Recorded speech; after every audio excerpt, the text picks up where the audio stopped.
চতুর্দিক দিয়ে হুলপাল কি হুলপাল। আবার বলুন হুজুর, আবার বলেন। তৌহিদুর রহমান রেজবির কি নাই হুলপাল। প্রিয় দর্শক, আসসালামু আলাইকুম। আমাদের বাংলাদেশের কুখ্যাত এক বক্তা তৌহিদুর রহমান রিজভী তাদের মুরিদরে বুঝায় যে পীর মুরিদ ছাড়া বাঁচার কোনো উপায় নাই। হ্যাঁ, পীর মুরিদই থাকতেই পারে, লাগতেই পারে, শয়তানের মুরিদ হওয়া যাইবে না। আপনারা এই বক্তব্যটা শুনুন। 2002 সনে চট্টগ্রাম মাহফিল করতে যাই, চট্টগ্রাম থেকে উদাও তৌহিদের খবর নাই। কারণ এই খবরটা সকলে জানেন না, কেউ তো জানে না। কেউ আমার পীর ভাইরা জানেন না। তোর কেউ জানে না দেখে তুই তোর পীর ভাই কোথায় জিজ্ঞাস না। তৌহিদুর রহমান রিজভী আর নাই, এটা তো সবাই এই তোর মহে শুনলাম। চারদিকে যে ওলবাল। হঠাৎ করে দেখতেছি রাত্র নিশীথে এক ঘরে চতুর্দিকটা তালা অন্ধকার, আমার ছোটার মতো কোনো উপায়। কোন সময়ে আমার মহান মুর্শিদে বলতেছে, বাবা আপনি এখানে কেন? মুর্শিদ কেবলা বলতেছে তুমি আসো। সে কিন্তু ঘরের ভিতরে, চতুর্দিকে তালাবন্দি। সে বাইরে কিভাবে দেখলো চতুর্দিকে তালাবন্দি? তার মানে ওই সময় মেয়াদ উত্তীর্ণ গাঁজা খাইছিল।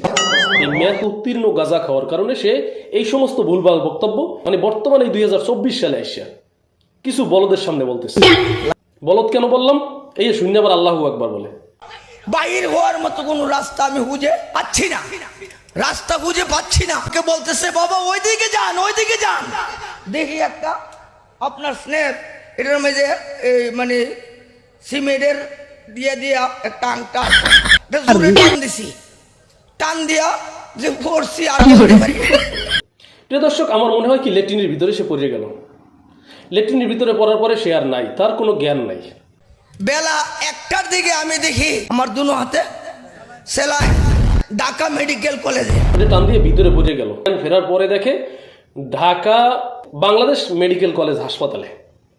প্রিয় দর্শক, আমি আপনাদের কাছে জানতে চাই সে এখান থেকে কিভাবে, চট্টগ্রাম থেকে কিভাবে ঢাকা মেডিকেলে গেল। চলুন তার মুখে শুনি। জিজ্ঞাসা করলাম আমার হাতে স্যালাইন কেন, আমি এই অবস্থা কেন? আমি তো চট্টগ্রাম প্রোগ্রামে গিয়েছিলাম, এটা কোন জায়গা?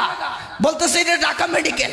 ডাক্তাররা বলতেছে আপনার তো কোনো হুঁশ ছিল না, আপনাকে একজন মুরব্বী মানুষ, লাল দাড়ি, বৃদ্ধ মানুষ, লাল দাড়ি, কালা টুপি মাথায়, আপনাকে এনে এই মেডিকেলে ভর্তি করে দিয়ে গেছে। লাল দাড়িওয়ালা, মাথায় কালো টুপি, মাথায় কালো টুপি, লাল দাড়িওয়ালা, যে তোর এই পীর সাহেব তুই কেমনে বুঝলি?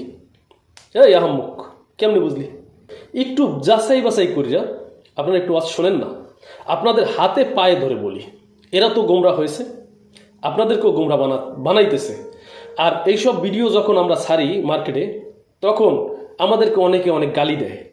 আচ্ছা, আমাদেরকে গালি দিয়ে লাভ কি? আপনি ওই তৌহিদুর রহমান রিজভী ওই লোকটার কাছে জিজ্ঞাসা করেন যে তুই কিভাবে গেলি। এবং আপনার যত টাকা পয়সা সব পেড করছে।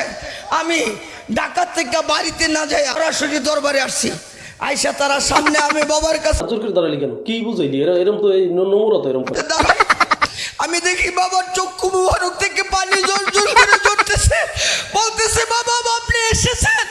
আমি বললাম বাবা আপনি তো আমাকে উদ্ধার করেছেন। মাথায় কালো টুপি তো অনেকে দেয়, অনেকের দাড়িতে মিন্দি দেয়। তে তোর এই যে এই বাবায়, তোর এই যে শয়তান বাবায়, তুই এটা কেমনে বুঝলি? এই সমস্ত ফাইজলামি বাদ দে। বয়স তো খারাপ হয় নাই, মাশাআল্লাহ, আলহামদুলিল্লাহ। আমার সেই মহান মুর্শিদ মরণে জিন্দা করছে। কি আবার বলুন তো, আবার বলুন হুজুর, আবার বলেন। মরণে জিন্দা করছে। প্রিয় দর্শক, পীরের মর্যাদা বাড়াইতে যাইয়া আমার রেজবি মাওলা যেই রঙে চলছে, আর নয় মুফতি মুহাদ্দিস আমি চিনি না। এইটার নাম কি বক্তব্য? এইটার নাম ওয়াজ। ৯৯ নামের মাঝে এক নাম তোমার রঙ্গিলা গো, রূপ দেখায়া বেলকি দিয়া, রূপ দেখায়া বেলকি দিয়া জগৎ পাগল করিলা। আল্লাহর ৯৯টা নামের মধ্যে একটা নাম রঙিলা। এইটা যদি তুই ক্লিয়ার না করস, তাহলে তুই তোর মার বুকের দুধ খেয়ে বড় হস নাই। আমার কথাটা তুই বুঝতে পারছস? এই ভিডিওর মাধ্যমে তুই ক্লিয়ার করবি। আহাম্মক, ফাজিল, এই সমস্ত টাউটারি বদমাশিলি আজ থেকে শালা পাগল এ দেশটা ভরে গেছে। আল্লাহর নাম রঙিলা না? তোরে যা মন চাইতেছে তুই বলে মুক্তি না মূর্তি আল্লাহই জানে। এই আহাম্মক, আল্লাহর সাথে বেয়াদবি করবি? আজ এ পর্যন্তই। আপনারা সকলে ভালো থাকবেন, সুস্থ থাকবেন। আল্লাহ হাফেজ। আর আমার এই ভিডিওটা যদি ভালো লাগে অবশ্যই আমার চ্যানেলটাকে সাবস্ক্রাইব করবেন ইনশাআল্লাহ।